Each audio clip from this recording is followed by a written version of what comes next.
кешә булсын иркен синең, бүген көнлек икмәгебезне бир безгә, бурычларыбызны кичер, бездән безгә бурычлы булганнарны кичергән күк.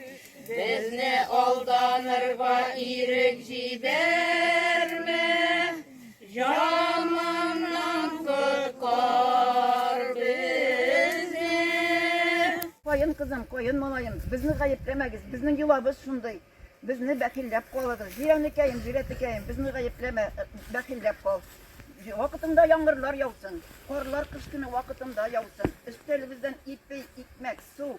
İçerge sular üzülmesin.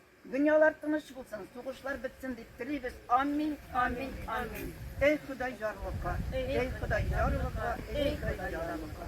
Bugünkü ertengi saat 3'te Sükkek, bular yaşay turgan uyda şovlap hava kelip kirgen.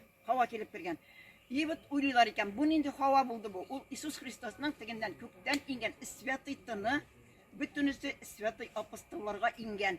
Mene şunun için biz ata ol isvyatı tını deyip üçlünü bayram eteriz. Bugün şunun günü, Troysı günü. Amin. Amin.